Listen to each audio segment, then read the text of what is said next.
고난과 실패가 사람을 성장시킵니다. 그러나 고난과 실패 자체가 벼슬이 될 수는 없어요. 고난과 실패를 대충 통과하면 더 악해지고 더 간사해질 수도 있습니다. 하나님 앞에서. 하나님과 함께 고난을 통과할 때 고난의 축복이 우리에게 찾아오는 것입니다.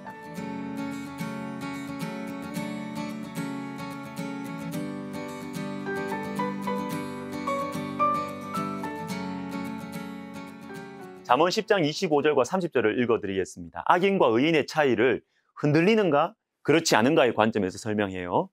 회오리 바람이 지나가면 악인은 없어져도 의인은 영원한 기초 같으니라.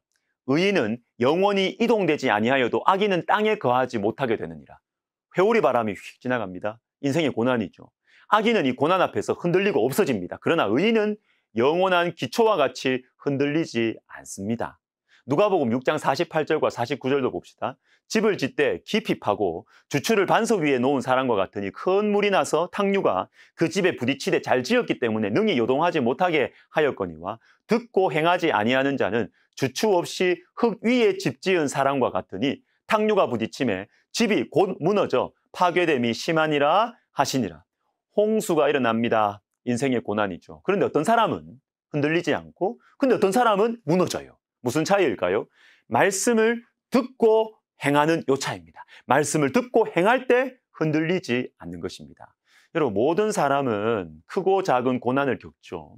그런데 이 고난들로 인하여 넘어질 수도 있고 더 견고해질 수도 있는 것입니다. 그러므로 고난 자체에 대한 고민보다는 고난에 대한 반응이 중요한 반응. 고난을 말씀의 관점으로, 즉 내가 알고 믿고 행하는 말씀의 관점에서 바라보고 해석하면 고난을 통해서 더 견고해질 수가 있는 것입니다. 창세기 13장에 보면 아브라함이 조카 롯에게 땅을 양보합니다. 이전에는 자신의 생명을 위해서 자기 살려고 아내도 팔았던 아브라함, 창세기 12장. 이제는 양보를 해요. 왜요? 이전에 애굽에서 겪은 고난과 실패 때문입니다. 그런데 실패했다고 다 자라납니까? 고생했다고 다 철드나요? 그렇지 않죠. 고난을 말씀의 관점으로 소화하는 것이 중요합니다. 아브라함이 신앙적으로 인격적으로 자라난 이유가 바로 이것입니다. 낙심하고 후회하고 자책하는 것에서 멈추는 것이 아니라 또는 어이구 애굽에서 큰일 날 뻔했네. 겨우 살았다 하면서 대충 넘기지 않았어요. 창세기 13장 4절을 보십시오. 그가 처음으로 제단을 쌓은 곳이라 그가 거기서 여호와의 이름을 불렀더라. 실패한 모습 그대로 하나님 앞에 나아갔어요. 하나님 앞에서 나의 이 실패를 해결하는 것이죠. 정리하는 것이죠. 이게 바로 고난의 창조적 수용이라는 것입니다. 세계적인 공학 교수이면서 청소년 인성교육에도 많은 활동을 하는 이 조벽 교수님이라는 분이 인성이 실력이다라는 책을 쓰는데 이 책에 보면 한 분야의 최고의 자리에 있던 사람들이 한 번의 고난으로 완전히 무너진 경우와 감당할 수 없을 것 같은 인생의 고난을 창조적으로 수용하고 극복한 사람들을 대조시키고 있습니다. 아무리 승승장구해서 사회적 성공을 이룬 사람도 큰 스트레스가 닥치면 한 번에 무너질 수도 있고 반대로 엄청난 스트레스 속에 살아왔음에도 불구하고 이를 극복하고 더 큰 어른으로 성장할 수도 있다는 것입니다. 자, 전자가 스트레스 사건 후에 무너진 사람이라면 후자는 그로 인해서 더 높은 차원으로 성장해 나간 사람들이죠. 좀 어려운 영어 표현이지만 자, 전자가 PTSD, Post Traumatic Stress Disorder, 외상 후 스트레스 장애라면 후자는 PTSG, 다 똑같은데 마지막만 달라요. Disorder이 아니라 Growth, 성장입니다. 요거 다릅니다. 후자에 해당하는 사람들, 즉 고난을 통해서 더 성장한 사람들 중에 빅터 프랭클이라는 사람을 소개해드리겠습니다. 이 빅터 프랭클은 제2차 세계대전 당시에 나치에 의해서 포로 수용소로 끌려가서 죽음보다 고통스러운 경험을 한 유대인입니다.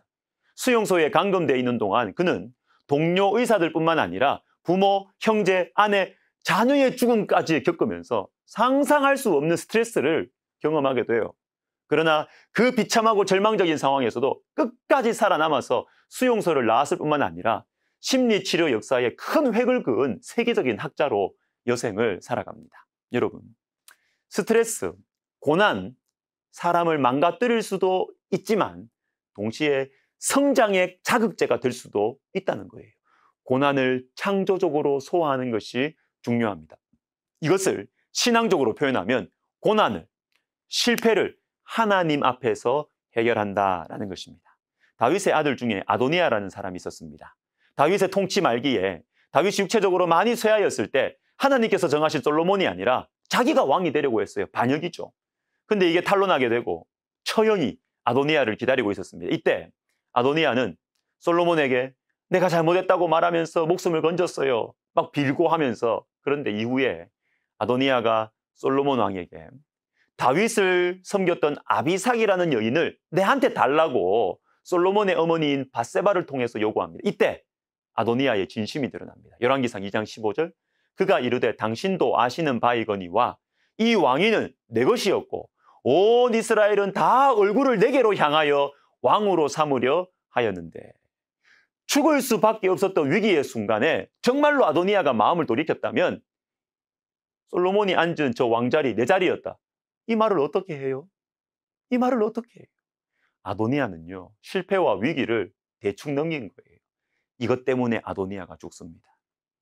이전에는 다급하니까 힘드니까 빌고 불쌍한 척하면서 대충 넘긴 것이지 하나님 앞에서 진지하게 고난을 해결하지 않았어요. 고난과 실패를 겪었지만 전혀 변하지 않았습니다. 그런데 다윗도 밧세바를 범하는 심각한 죄를 지었습니다. 근데 똑같지는 않지만 아도니아와 비슷한 상황이 인생 말년에 벌어집니다. 아리따운 여인 아비삭이 가까이에 있었습니다. 그러나 범하지 않습니다. 다시 실패하지 않는 것이죠. 왜 그럴까요? 시편 51편 보소서 주께서는 중심이 진실함을 원하시오니 나를 주 앞에서 쫓아내지 마시며 하나님께서 구하시는 제사는 상한 심령이라.